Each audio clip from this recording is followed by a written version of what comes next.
sampai ketinggalan ya. Silahkan tonton video berikut ini, jangan sampai. Halo teman-teman, hari ini kita akan membahas satu istilah yang saya dengar, lalu saya melihat bahwa ini kayaknya perlu untuk dikaji deh. Kita harus mencoba untuk melihat lebih dalam apa itu istilah ini ya. Istilah yang saya lihat dan dengar adalah zombie scrolling. Nah, untuk mengetahui lebih dalam tentang apa itu zombie scrolling, kita akan belajar bersama-sama zombie scrolling. Yes. Zombie scrolling dilihat sebagai sesuatu atau suatu bahaya kecanduan scroll tanpa sadar di era digital. Lalu sebuah eksplorasi mendalam tentang fenomena digital yang menguras waktu dan kesehatan mental kita. Nah, teman-teman, apa sih itu zombie scrolling? Istilah zombie scrolling diciptakan oleh MC Avi pada tahun 2016 untuk mendeskripsikan perilaku menggulir layar ponsel tanpa tujuan. Seperti apa sih itu? Nah, pengguna bertindak seperti zombie, mata kosong dan hanya ibu jari yang terus bergerak. Wait, what? Wow, mata kosong dan hanya ibu jari yang terus bergerak. Yang kedua, ini adalah mindless scrolling tanpa manfaat nyata. Jadi sering terjadi di platform media sosial adiktif seperti TikTok dan Instagram. Lalu yang ketiga, tindakan ini mengisi kekosongan namun meninggalkan rasa hampa dan lelah. Oke sih, mengisi kekosongan sih oke, namun ada sesuatu yang ditinggalkan, hampa dan lelah. Oke, oleh karena itu waspadalah terhadap rasa otomatisasi ini. Ini adalah tanda Anda telah masuk dalam mode zombie. What the hell is even that? Oke.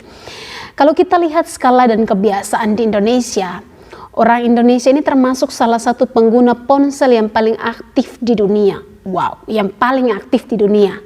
Menjadikan fenomena ini sangat relevan ya. Kalau kita lihat, salah satu pengguna ponsel yang paling aktif di dunia. Oke, kalau kita lihat, 6 jam waktu per hari rata-rata waktu yang dihabiskan orang Indonesia untuk scrolling tanpa sadar setiap hari. What the hell is even that? Oke, lalu yang kedua, 67% remaja pengguna TikTok, presentase remaja Indonesia yang menggunakan TikTok. 16% diantaranya membuka aplikasi terus-menerus. Wow. Lalu 300K. Oh my god, bro. Wow. 300K ini konten yang di-scroll. Rata-rata konten yang di-scroll orang per hari kira-kira setara tinggi patung Liberty. Gimana tuh kayaknya? Wow. Jadi rata-rata orang konten yang di-scroll orang per hari kira-kira setara itu tingginya patung Liberty. Oh my god, bro. Oke. Lihat lagi. Kalau kita lihat ini data yang ada, lalu coba kita lihat mengapa kita terjebak zombie scrolling. Apa ya? Mengapa sih kita terjebak zombie scrolling? Yang pertama, pencarian hadiah variabel. Otak kita bereaksi terhadap hadiah variabel berupa like, comment, atau konten menarik yang muncul secara acak. Oke? Dan yang berikutnya, pemicu emosional. Momen kebosanan, kecanggungan sosial atau kesepian memicu dorongan untuk cek zombie dan meraih ponsel sebagai pelarian instan. Cek zombie, zona zombie. Wow, ini tren banget ya. Oke, yang ketiga ada pelepasan dopamin. Sistem reward ini memicu pelepasan dopamin, hormon kesenangan yang membuat kita terus menggulir. Jadi ada pelepasan dopamin ya, reward, kesenangan, hormon kesenangan yang membuat kita terus bergulir. Yang berikutnya adalah perilaku tikus lab. What is it? Perilaku tikus lab ini, dopamin menciptakan lingkaran umpan balik yang adiktif. Mirip dengan tikus yang menekan tuas untuk mendapatkan hadiah. Tikus lab.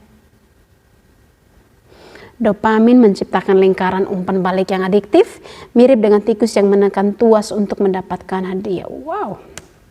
Yang berikut, dampak mental dan fisik zombie scrolling. Oke, dampak mentalnya apa saja? Kita lihat pertama, ini meningkatkan kecemasan dan depresi. Oh, hell Yang kedua, no. perbandingan sosial negatif yang konstan, compare dan despair.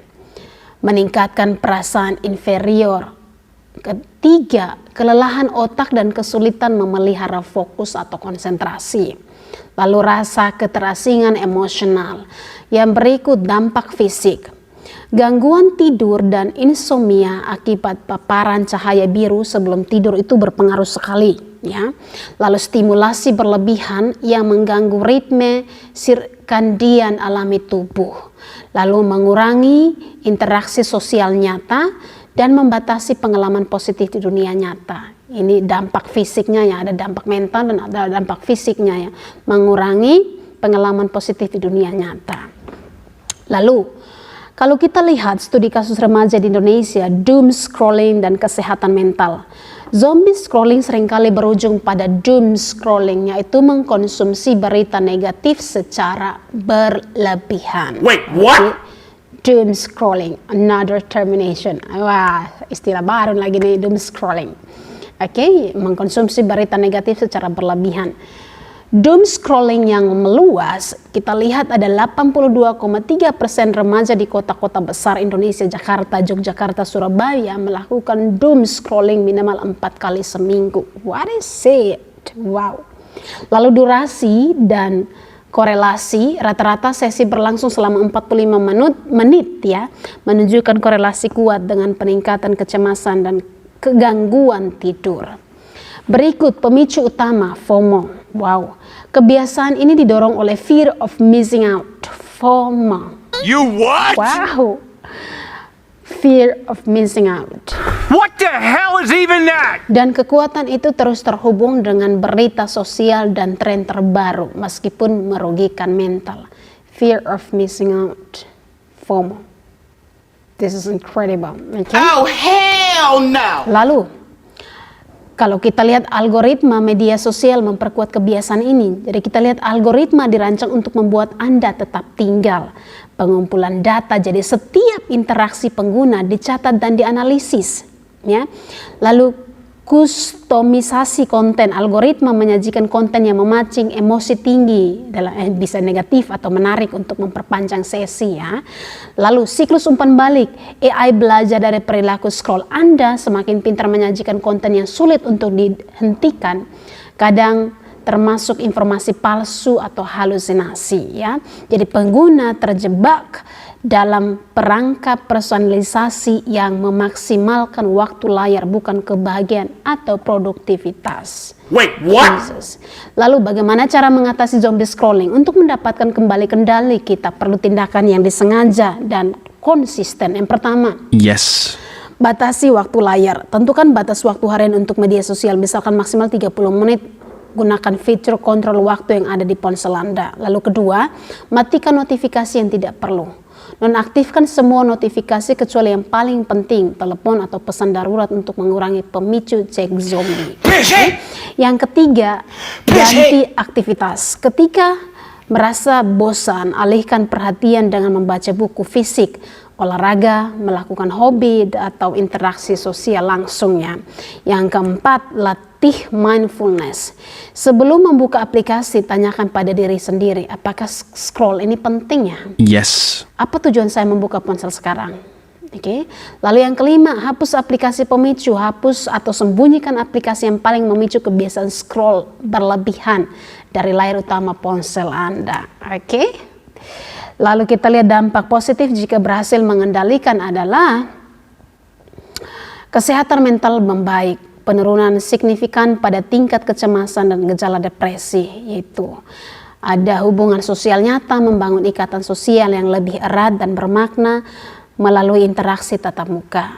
Lalu tidur berkualitas, ritme tidur yang lebih teratur, tidur lebih nyenyak, dan peningkatan fokus kognitif di siang hari. Tidur lebih berkualitas lah ya. Lalu berikut, waktu produktif bertambah, memiliki lebih banyak waktu untuk mencapai tujuan pribadi, hidup lebih seimbang dan bahagia. Next, jadi kita bisa ambil kendali, jangan jadi zombie scrolling ya. Jadi zombie scrolling adalah jebakan digital yang nyata dan berbahaya. Jadi fenomena ini didorong oleh sistem hadiah dopamin dan algoritma yang dirancang untuk menguras perhatian kita semua ya. Dengan kesadaran diri dan langkah-langkah proaktif seperti membatasi waktu dan melatih mindfulness, kita dapat mengurangi dampak negatifnya. Mari kita juga mulai memprioritaskan kualitas perhatian daripada kuantitas waktu layar. Oke, jadi nikmati hidup yang lebih bermakna dan hadir sepenuhnya di dunia nyata. Salam eksplorasi.